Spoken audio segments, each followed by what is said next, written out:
Welcome back, Jade Army, to Not Another Spiritual Guru's call out. Yeah.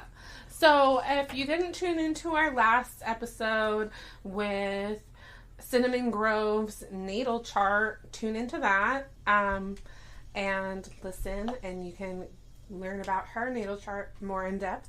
Today we're going to be going over my natal chart with our reoccurring guest, Miss Ginger Perez.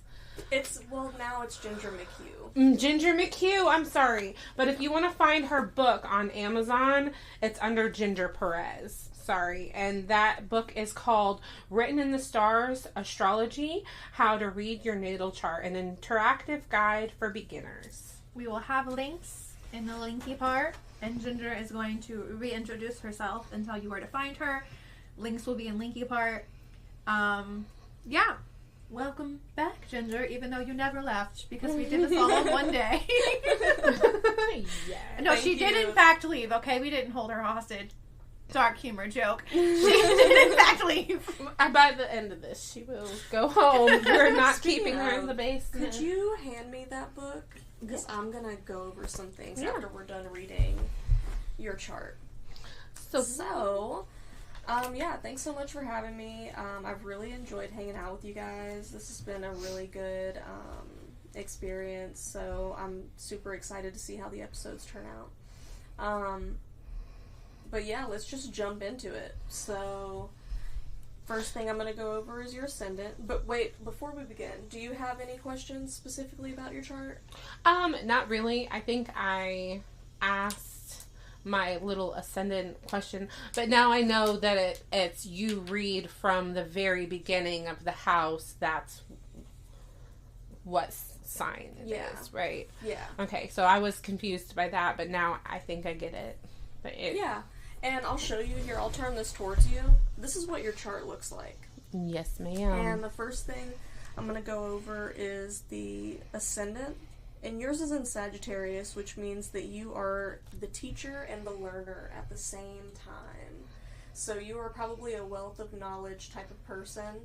You probably know a lot of, honestly, like, pointless things. She gives herself homework, I swear. But, like, so do you a little bit. Like, listen, okay, I be, like, I'm diagnosed with OCD, if that tells you anything. So, my version of OCD is, like, excessive Googling. Mm-hmm. Like, I need to know. Like, if I have a question, like, I need to know now. You know, that's the kind of person I am. Learning is her compulsion. And everyone tells me, they're like, how do you know that? Where did you learn that? Why do you know that? Like, I'll just, like, spit out some really random fact about bugs or plants or, like... The mating habits of whales. I don't think I know anything about the mating habits of whales. But I will later, thanks. you can info dump on me later. I will hold space for you. So it's funny. If you need to know if it's a brown recluse, I can definitely tell you. She did that to me the other day. So, what's interesting is that you also have a stellium in the first house, and a stellium is when you have 3 or more astral bodies in one house. So that means that there is a huge focus in your life on who you are as a person, finding your identity, and just figuring your shit out. Like, this is, in this lifetime, because I personally believe in reincarnation. I think we live more than one life. And I think in this lifetime, having a stellium in the first house is kind of like, hey, this is your lifetime to focus on you and find yourself. Mm-hmm. So that way in the next life, you already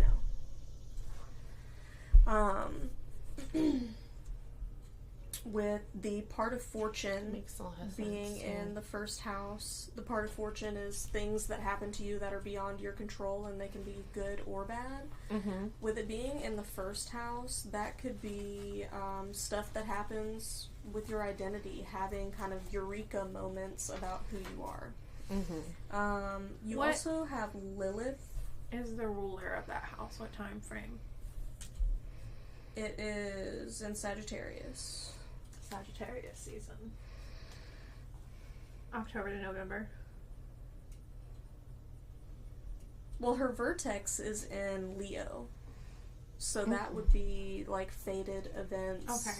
Okay. And meeting fated people in Leo season. Or people that have Leo placements. We met during Leo season. We did. Nice. We definitely did. Love that. So. Connection. Not like that. That looked weird. I did fingers interconnecting. I did it weirdly because I'm awkward.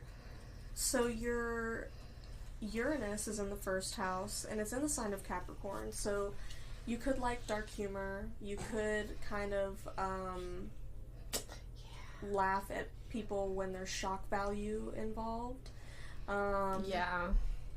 Sometimes I have a bad timing with laughing at things I probably shouldn't laugh at, too. She's the giggle at a funeral. Love that. A little bit, sometimes. It honestly depends. I just think of something really dark, and I will just crack up. So, yeah, that's definitely true about me. So, yeah. So, your Neptune is also in the first house, which generally just makes you, like, a really creative person. No shortage of imagination. And your North Node is in the first house. So, the path that you're on in life is exactly where you are supposed to be. Interesting. I've always kind of had that vibe, like, that feeling, that, like, feeling of impending doom my entire life, and maybe I just hear Invader Zim going, doom, doom, doom. And maybe that's what that is like me just knowing whatever happens is happening, whether I like it or not. Yeah. And your Juno is in the second house. Remember, the second house is about, like, skill, things that can bring in more money, talents that you have that can bring in more money, your material assets, the appearance of the physical body. So, with Juno being in there, that means that your partner, you're more likely to be attracted to somebody who's, number one, a rebel, because it's in Aquarius. And number two, somebody who could not support you materially, but support themselves materially. Stop. So the interesting thing about that placement, though, is that, you know, with it being an Aquarius but being located in the second house, that's kind of contradictory. So it's almost like you never know what decisions to make when you're in relationships with people. You're like, should I stay or should I go? Because this person seems like what I want but not what I need, type thing.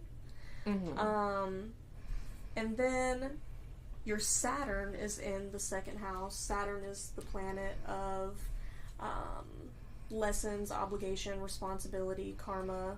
And with it being in the second house, you could receive your karma in a really material way, whether it's good or bad. Okay. And there's lessons surrounding the skills that you have to make more money. And then your third house is in Pisces. So this is actually really interesting because her Mercury is in Pisces. Oh shit. We got more synergy. Oh wait, no, I'm sorry, not your Mercury. My moon. Your moon. Yeah, so that's more synastry. So you guys are very similar communicators. You're very, and that might be why you're besties. Like, you just are able to meet each other on a mental level and just vibe out. So it just makes you a very sensitive communicator, a very emotional communicator. There has to be some kind of emotional aspect in a conversation for you to really get involved. I can't with any of this because we met and we were immediate friends, Yeah. 1. And 2, we always talk about when we're having communication, it's a matching of energy. It really is. Every time. Mm-hmm. It is. And even if one of us doesn't know how to match the energy, we're both like, hey, I'm really excited about this. And then the other one ramps up the excitement. Ooh, ooh, ooh, ooh. We really do. We do. Yes. So, your 4th house, which is the person that you're meant to settle down with, it can also be like your home life, the way you grew up, your roots, your family, where you're from. It's in Aries. And that basically means that the person that you are meant to settle down with is definitely not hot-headed, but somebody who is the rebellious type, like marches to the beat of their own drum type thing. So, like, well... Government name. Government name. My husband, he is, not super rebellious. He's a little bit in the sense that, like, he is an atheist and he was raised Christian. He doesn't have, like, a bunch of friends, but he's more, like, rebellious in an Aquarius way and not so much in an Aries way. But I've always been attracted to men who are Bad boys. In the Aries energy, for sure. Yeah. Don't look at me like that. It never worked out, so I chose something different, actually. My face is not facing. But that, I mean, that was like it's not like it's, you know. Yeah. The desire for that aspect is always still there, you know, but I mean, I love my husband. He's perfect the way he is, but. I know what you mean. Yeah. Yeah. Also, your 4th house being in Aries can signify having to be extremely independent when growing up.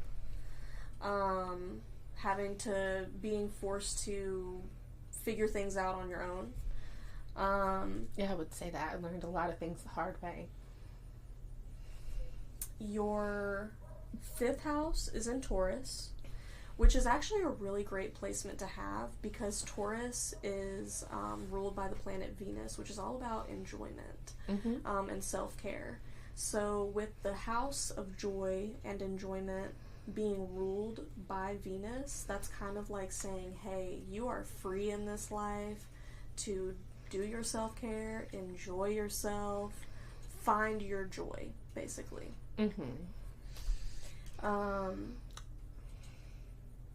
I've noticed that when I'm really happy is when I feel really aligned and in alignment, and I feel like I feel really happy when I'm happy. I think that's part of being bipolar, though, too, is like, but when I am in that elevated space, like, I feel like nothing can bring me down, and my confidence is up, everything's up at the same time when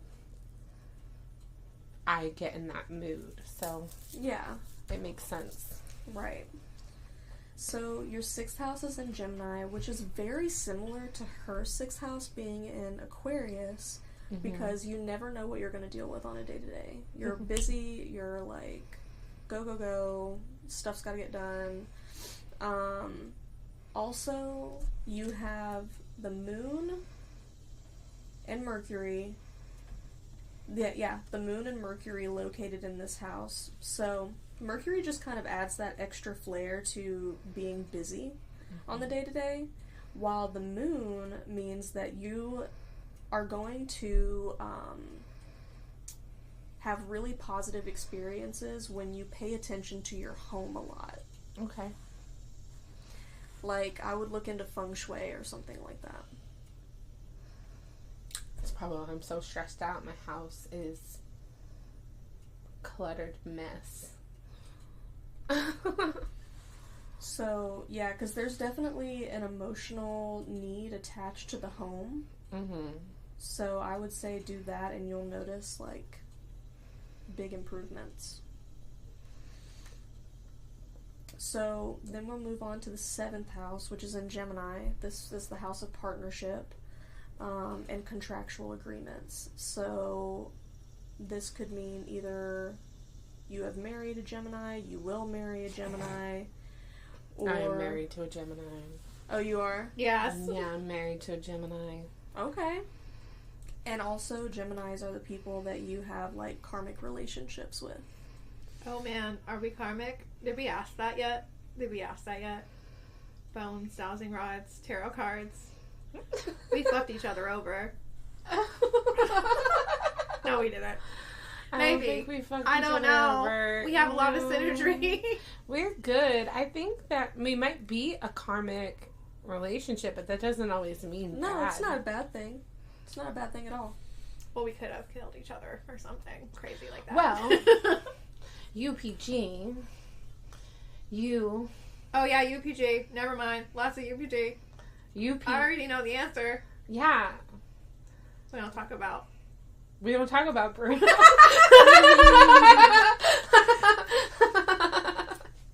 Okay. We definitely have past lives together. Yeah, for sure. Yeah? Especially with that Chiron placement that we were talking about in the last episode. Yeah. But yeah, with your sun being in Gemini, it's in the 7th house. You are very aligned with the traits of Gemini. Like, that is who you are at your core. I'm right up. I have lots of Gemini in my cart. In my chart. Just put it in the cart. Time to check out. Castor and Pollux. No. Yeah, in my chart. There's definitely. So then we move on to your Venus, which is in Leo. I have lots of Leo too. Yes, you do. You actually have a stellium in the 8th house as well. So there is a huge focus in your life on things that pertain to endings and beginnings, closing out cycles, karma, retribution, death, and rebirth. Yeah, so there's death and rebirth in my love house and my love planet and my Venus, which makes sense. Like, my Venus is in Leo, so the being in the house of death is interesting. Sorry. I'm gonna keep that in my head. Yeah, I'm gonna keep that one to myself as well. The side eye is side eyeing. Yeah. Okay. I don't. No, Wait, am I mean, side-eye? no. It's like It just makes sense. the thought process. No, it makes sense because, okay, so I have a friend who I went to high school with who I was head over heels for. And he unalived himself, like, I'm so sorry. 6 months after the last time we saw each other. And I was, yeah. That's a story for another time. Maybe on your podcast someday. Yeah. Crazy things happen. That's another part of that crazy story. So, but anyways, so my friend, yeah. And they were a very special person to me. Okay. So, how do we feel about, how do we feel? I mean, I know how I feel.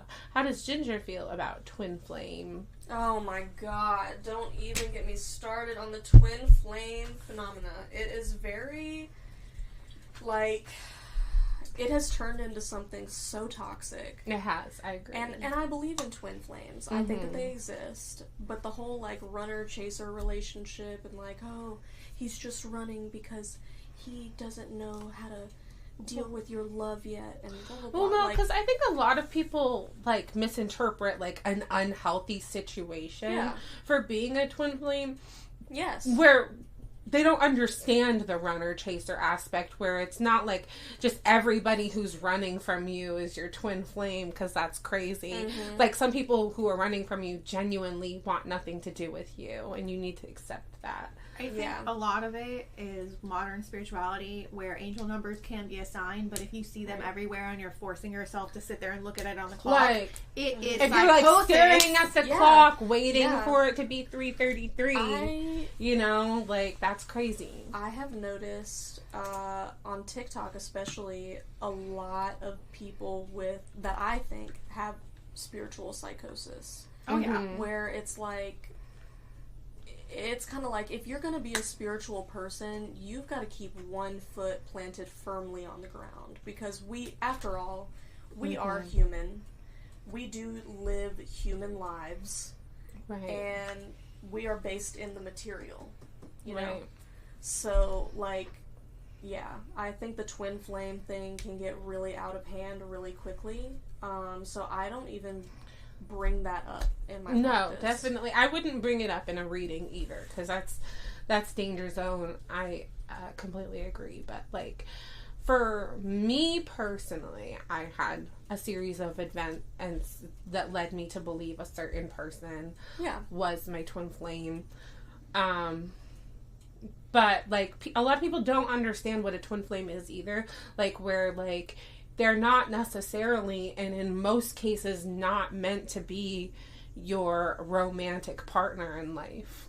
But also, like, in society, right, we think that we need to make one person our everything. And that is where I think a lot of people get fucked up. They're supposed to trigger you and teach you lessons, and sometimes they'll be your romantic partner. Sometimes it may be your best friend. You know what I mean? It could be completely platonic relationships. Yeah, I believe that. And I do think that you can have more than one.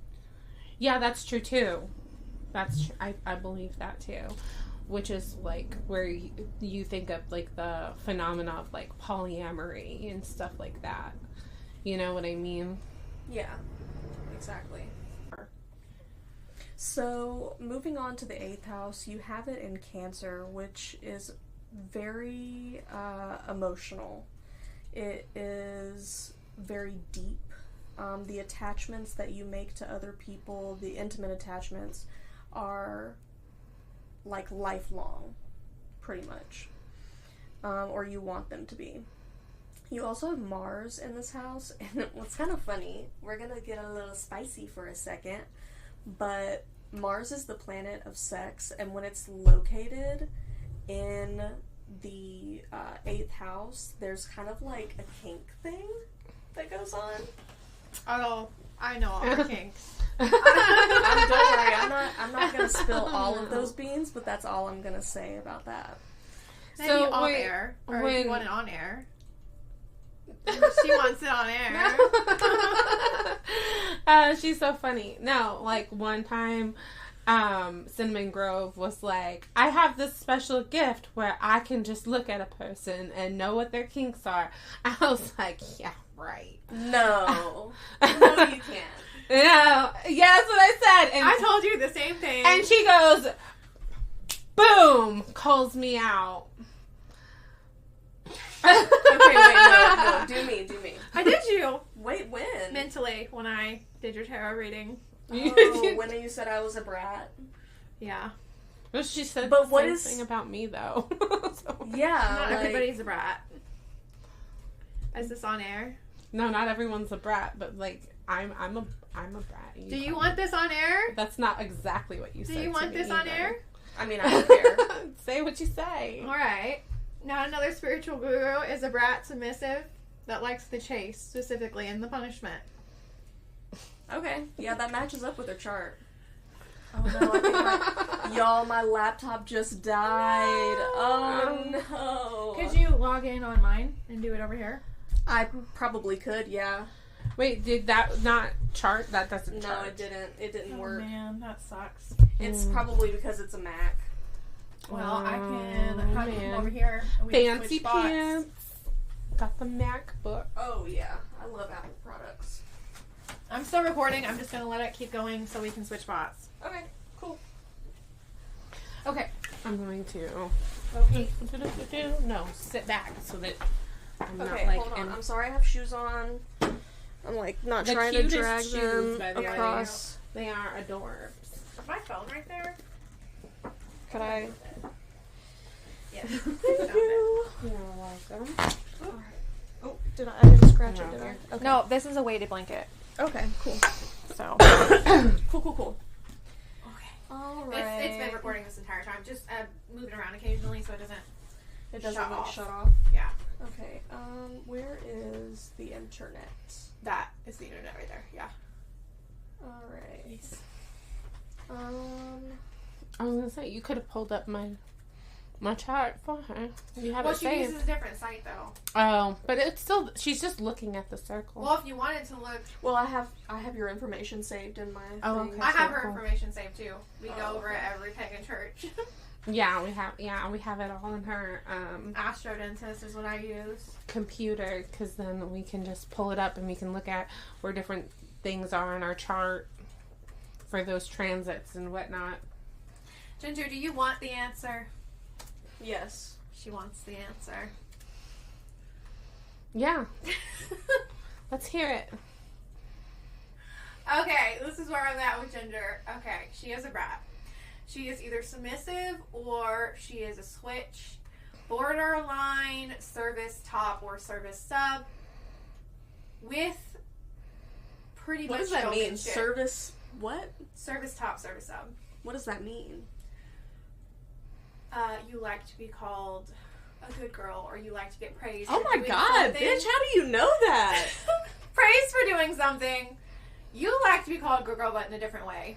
It's different. She likes the showmanship of it. You like the chase of it. And the punishment of it. Don't even.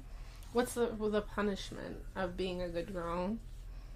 Oh, like being called a good girl after I've been a bad girl. And then earning it back. Yes.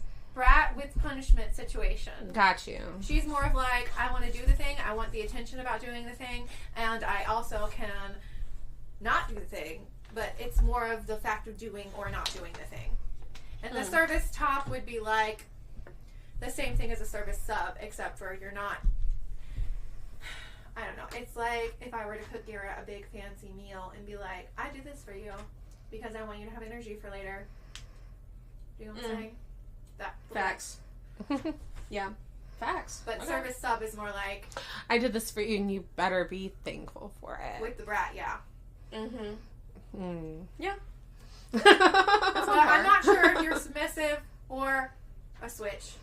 I'm definitely a switch. Told you. For sure. Blame Aphrodite for it, I guess. I think she's the reason. She's the reason for a lot of things. So, alright, moving on to the 9th house. Your 9th house is in Virgo. The 9th house usually represents like long distance travel. It can represent higher learning, higher education, enlightenment, stuff like that. Your 9th house being in Virgo means that you are extremely smart. Like, very intelligent person. Very book smart. Hey, thank you. And, not to toot my own horn or anything, but, you know, I've taken a few IQ tests. well, you know, like, that's the thing with Geminis, though, is that Geminis are all about learning. They're all about, like, gathering up information. I'm no Mensa Society member or anything, but I'm pretty close. Sorry. Don't say sorry! I know. Sit in it, man. So, moving on to your 10th house, which is also where your midheaven begins, we have that in Libra, which is very similar to her midheaven in Gemini, where it's about partnerships and networking and forming relationships with other people. And then... What are you doing? I'm straightening my bookshelf. I was like, what are you Virgoing over there? So we're talking about Virgo. I can't. So, then we've got your 11th house in Scorpio. That is the house of friendship. So you're likely to make friends with people who have prominent Scorpio placements, such as her Pluto You like and my raw Scorpio in honesty. the 3rd house. Yeah, friendships. Raw honesty. I made lots of friendships with Scorpios. Not the Scorpio. And then, Scorpios. Say it isn't so. No. Sorry. We love our Scorpios. They're not I love Scorpio Scorpios. energy. It's just a funny thing. No, there's a few people that I can think of that have Scorpio placements that I get along really well with, or that are Scorpios. And also, friendship is very deep for you because you've got Pluto in the 11th house. Pluto is being the god of the underworld, about commitment and dedication, devotion. Mm-hmm. And that makes you an extremely devoted and dedicated friend to other people. Mm-hmm. And then the 12th house is interesting because it's also in Sagittarius. And you remember how I was telling you about how your first house deals with you finding yourself? Mm-hmm. That's basically what's happening here. Because the 12th house is your subconscious and your unconscious energy. And Mm-hmm. for it to be in the same sign as your ascendant, that's basically saying, like, hey, your identity is, like, going to be very important to you in this life. Mm-hmm. Okay. Yeah, I've always had, like, a strong identity. But I had to, like... But, like, I've always had a strong identity, but there's been times where I've had a weak sense of self. Yeah. So where it's been, like, I know, like, for instance, like, I don't know, like, I've always been very different, growing up. Like, I've always noticed, like, I think very differently from people. I never really understood social cues, things Mm-hmm. like that. And, like, I really always struggled with that. And I always knew that, but, like, because of that, I would always, like, try to blend in with other people because I, like, want to fit in so badly. Yeah. And, so it kind of, like, erased a part of me for a long time, but I eventually, like, grew out of that and came into myself over time. So, and, like, really, like, had my sense of self and my identity in alignment. Mm-hmm. Yeah, totally.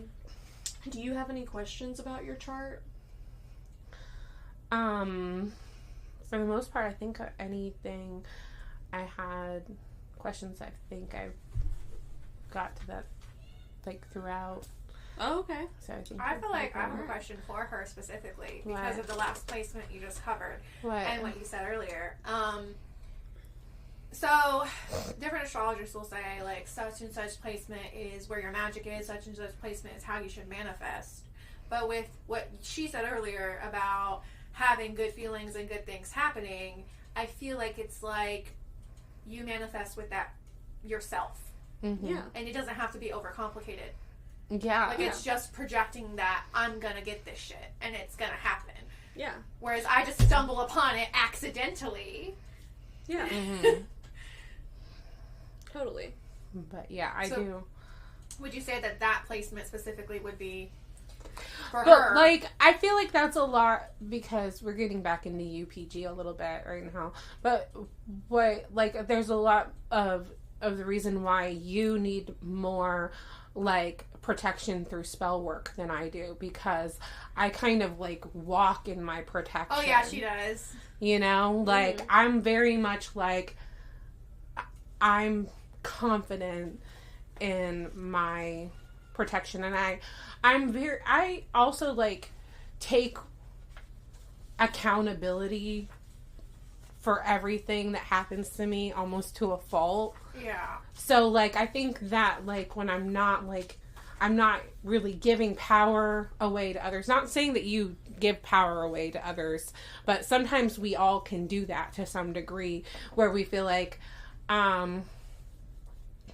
we can let you personally, you have a very open crown chakra. Yeah, that's why you let a lot of energy in. That's because at any given time, and I feel like that is why more so for you let Yeah. A lot of that it's energy. It's a feedback loop when I'm giving a reading. It's a feedback loop of energy. And that's why I have to constantly... Not that you're, like, giving your power away, but a lot of people can get their energy into you. Yeah.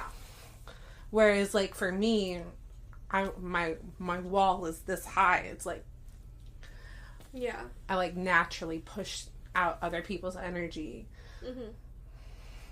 So... But I don't think that's UPG. That's more of like spiritual practice. I mean, it is a little bit because we did divination on, like... I mean, yeah, for sure. On how often you should do protection spells versus how often I should.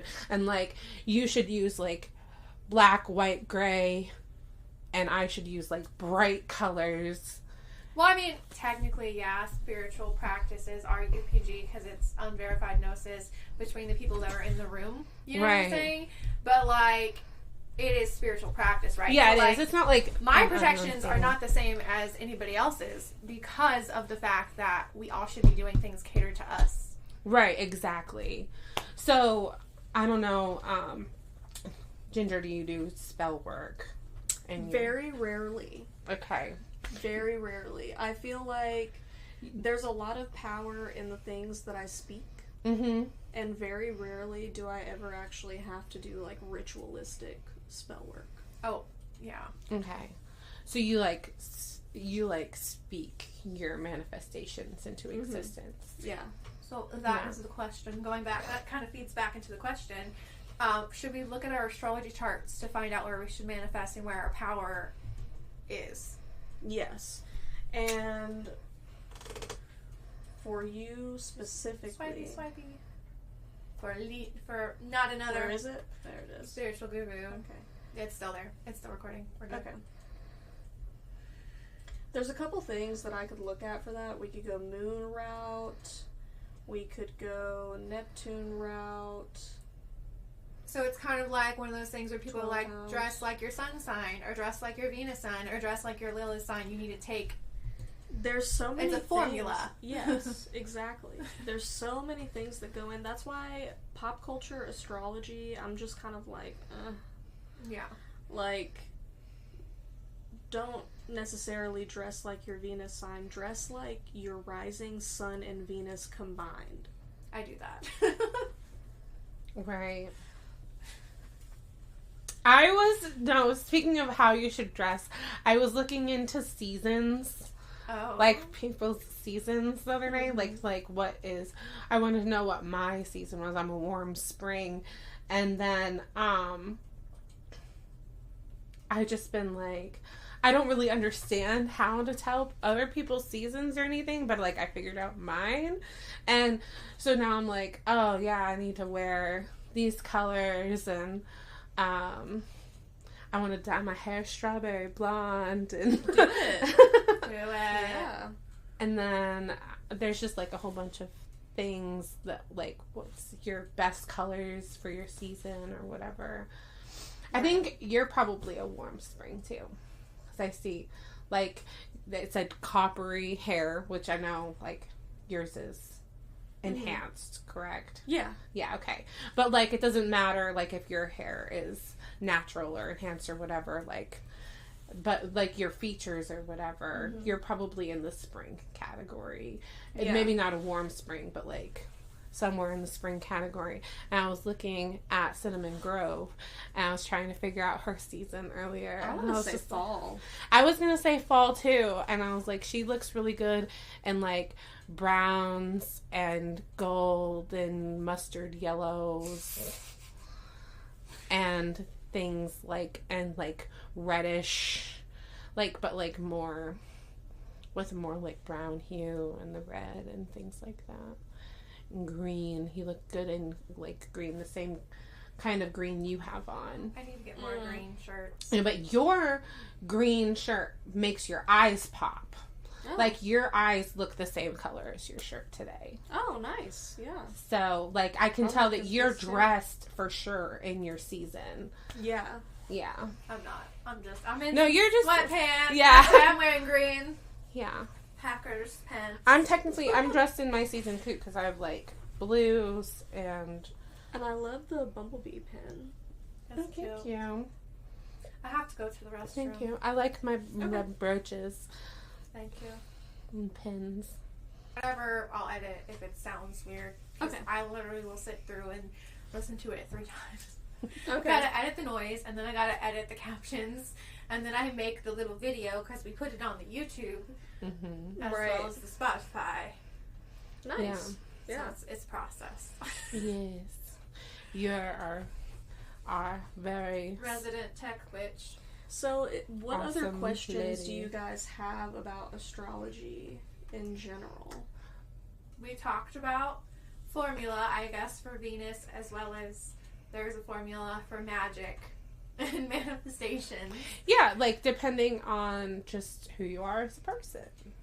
And how your chart is. And how your chart is. Exactly. Because it's not just one thing, like we always say in every astrology Yeah, episode. and it's funny that you bring up like pop astrology. Like, I hear so many people say astrology is bullshit. Like, I don't believe in astrology. It's stupid. And I'm just like, you only know your sun sign. Yeah. It's like a full thing, right? I'm like, you don't even have the full picture. You literally only know your sun sign, and you know like 3 traits of your sun sign, and that's it. And you're just like, it's complete bullshit. And I'm just like, you don't know anything. Like, yeah. Well, while we do this, we don't have many years of experience doing this, and we do this out of like hobby, and a lot of what we say makes sense, right? Mm-hmm. It's founded, but Ginger is an expert. She's been doing this for 13 years, you said. Mm-hmm. If you look at all of it as a whole, it makes more sense, and a lot of people aren't taught comprehension because they don't teach us comprehension of things, not just of astrology. We mention this when we talk about different mythologies and religion and life in general. Oh my gosh. So I was making this connection earlier about how house cats are derived from big cats. And it has to do with a deity that we're going to talk about on the deity episodes. And I was just like, and that's part of the parable to the story, right? Is that house cats came from big cats. But we'll get into that later. So, yeah, I was like, I'm always like going deeper into the meaning of like mythology, stories, and things. And now we know why. And it's like not mentioned, and then I'm just like, that's not mentioned here, but I'm certain that has something to do with the message they're trying to portray. UPG, there's things we've learned through divination that we're not allowed to disclose about deities and entities because you have to learn that on your own, listener. Yes.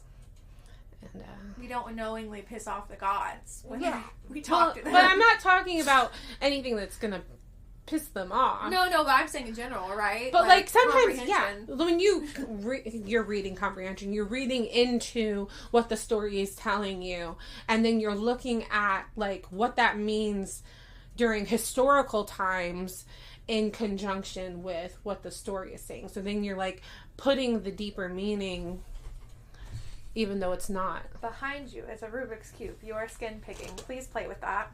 Stand up and get it. Oh. Okay. Thank you. It's the Cancer Venus in me. It's not like a normal Rubik's Cube either. I love this. That's really neat. So, Sorry. No, I love this. Anyways, so like I'll be like, I did this because honestly, it's a critical thinking tool that we learned in poetry class and in some of like our regular English class in high school and stuff, where it's like, okay, now you read it, now what's the deeper meaning behind it, you know? This is why we get along, because we be getting information and looking up etymologies of words. Not just like taking it at face value, because a lot of things written creatively or written through creativity, they aren't just meant at face value. Like they're meant as almost like a double entendre, where you're meant to take it at face value, and there's a different meaning to it as well. A second meaning, a deeper understanding to the story. Because stories are lessons. A lesson or a parable. Yeah. And not always an experience that actually happened. Yeah. Sometimes it is. Sometimes it is, sometimes it isn't. But sometimes there's just deeper stuff. Like, you can say, what's a good example that we can use? There's many. I mean, that's safe to use. You're asking me, which you just said, that was Scorpio in my 3rd house, I'm brutally honest. And I don't knowingly try to piss anybody off, but I feel like us being honest sometimes does make people confused and mad. Honestly, I'm thinking about any mythology ever. Yeah. Yeah. And every religion is a mythology. Yeah. That's true. That's true. Facts. Facts. So, alright, guys. I think that's all I have for your chart. And then, if you guys want to find me, you can go to my website at www.nookandcranny.space. You can book readings with me there. You can look at my jewelry. You can also book a cleaning session. Local to the Tennessee area, though. Yes. Not Local. driving across the U.S. to clean. Yeah, no. No.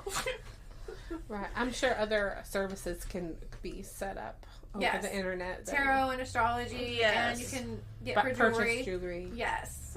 Yes, for sure. But thank you guys so much for having me on. Yes. I really appreciate it, and I can't wait to be on again. Yeah, it was a joy, and we were read there. Yeah. And tune in for our next episode, and be on the lookout. Yeah, we have lots of good stuff this Leo season, so just be ready for it. It's going to be back to back to back. It really is. There's a lot of information. We're going to have multiple episodes. So, stay healthy, stay safe. See you soon. Goodbye, Jada and Army. Right. And we love you.